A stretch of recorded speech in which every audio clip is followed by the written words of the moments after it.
ഇറാനെതിരെയുള്ള യുദ്ധത്തിന്റെ അടുത്ത ഘട്ടത്തിൽ തന്ത്രങ്ങൾ മാറ്റിപ്പിടിച്ച പുതിയ അടവുകളുമായി അമേരിക്ക. ശത്രുക്കളുടെ ഉറക്കം കെടുത്തുന്ന ഒരു മാസ്റ്റർ പ്ലാനുമായി അമേരിക്കൻ സൈന്യം രംഗത്തെത്തിയിരിക്കുകയാണ്. മിഡിൽ ഈസ്റ്റിൽ തങ്ങളുടെ ആധിപത്യം അരക്കിട്ടുറപ്പിക്കാനും ഇറാനെ തകർക്കാനും ലക്ഷ്യമിട്ട് $54 ബില്യൺ ചെലവിട്ട് ഒരു ബ്രഹ്മാണ്ഡ ഡ്രോൺ പടയെ തന്നെ ആകാശത്തേക്ക് ഇറക്കാൻ ഒരുങ്ങുകയാണ് അമേരിക്ക. യുക്രൈനിലെയും മിഡിൽ ഈസ്റ്റിലെയും യുദ്ധ സാഹചര്യങ്ങൾ വിലയിരുത്തിയ പെന്റഗൺ, അതായത് അമേരിക്കയുടെ ഭരണസിരാ കേന്ദ്രമായിട്ടുള്ള പെന്റഗൺ, കുറഞ്ഞ ചെലവിൽ വലിയ പ്രഹരശേഷിയുള്ള ഡ്രോണുകളുടെ ഒരു വൻ നിര തന്നെ നിർമ്മിക്കാനാണ് ലക്ഷ്യമിടുന്നത്. ഇതിനായി പരമ്പരാഗത ആയുധ നിർമ്മാതാക്കളെ മാറ്റി നിർത്തി ഡ്രോൺ റേസിംഗ് ചാമ്പ്യന്മാരെയും പുതിയ സ്റ്റാർട്ടപ്പുകളെയും സൈന്യം കൂട്ടുപിടിച്ചിരിക്കുകയാണ്. അടുത്ത വർഷത്തെ പ്രതിരോധ ബജറ്റിൽ $54.6 ബില്യൺ ട്രംപ് ഭരണകൂടം ഇതിനായി ആവശ്യപ്പെട്ടിരിക്കുന്നത്. ഏകദേശം 3 ലക്ഷത്തോളം യുദ്ധ ഡ്രോണുകൾ നിർമ്മിക്കാനാണ് ഈ ഭീമൻ തുക അമേരിക്ക വകയിരുത്തുന്നത്. ഏറ്റവും മികച്ച നിർമ്മാതാക്കളെ കണ്ടെത്താനായി ഡ്രോൺ ഡോമിനൻസ് എന്ന പേരിൽ 18 മാസം നീളുന്ന ഒരു മത്സരം പെന്റഗൺ ആരംഭിച്ചിട്ടുണ്ട്.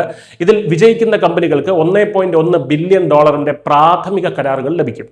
മുൻ ഡ്രോൺ റേസിംഗ് ചാമ്പ്യനായിട്ടുള്ള സോറൻ മൺട്രോ ആൻഡേഴ്സൺ സ്ഥാപിച്ച കാലിഫോർണിയയിലെ നെറോസ്, പിന്നെ ഒരു യുക്രൈനിയൻ കമ്പനിയുമായി ചേർന്ന് പ്രവർത്തിക്കുന്ന ബ്രിട്ടീഷ് സ്റ്റാർട്ടപ്പ് ആയിട്ടുള്ള സ്കൈ കട്ടർ എന്നിവരാണ് നിലവിൽ മുന്നിലുള്ളത്. ജോർജിയയിലെ ഫോർട്ട് ബെന്നിങ്ങിൽ നടന്ന ആദ്യ റൗണ്ടിൽ മത്സരിച്ച 26 കമ്പനികളിൽ ഏറ്റവും മികച്ച പ്രകടനം കാഴ്ചവെച്ചത് സ്കൈ കട്ടർ തന്നെയായിരുന്നു. ഇതോടെ 2500 ഡ്രോണുകളുടെ വമ്പൻ ഓർഡർ അവർക്ക് ലഭിച്ചു കഴിഞ്ഞു. ഓരോന്നിനും ഏകദേശം $5000 മാത്രം ചെലവ് വരുന്ന ഈ ഡ്രോണുകൾ യുദ്ധത്തിൽ ഒരു തവണ മാത്രം ഉപയോഗിച്ച് നശിപ്പിക്കാൻ കഴിയുന്ന ചാവേർ ഡ്രോണുകളായിട്ടാണ് രൂപകൽപ്പന ചെയ്തിരിക്കുന്നത്. അങ്ങനെയാണ് ഇത് വികസിപ്പിച്ചെടുക്കുന്നത്.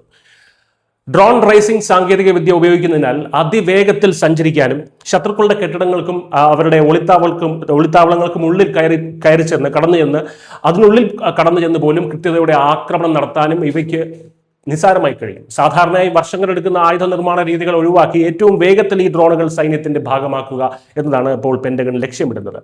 ഭാവിയിലെ യുദ്ധങ്ങൾ പൂർണ്ണമായും ഇത്തരം ഡ്രോൺ കൂട്ടങ്ങളെ ആശ്രയിച്ചായിരിക്കും നടക്കുക എന്ന് പെന്റഗൺ ഉദ്യോഗസ്ഥർ വ്യക്തമാക്കുന്നു.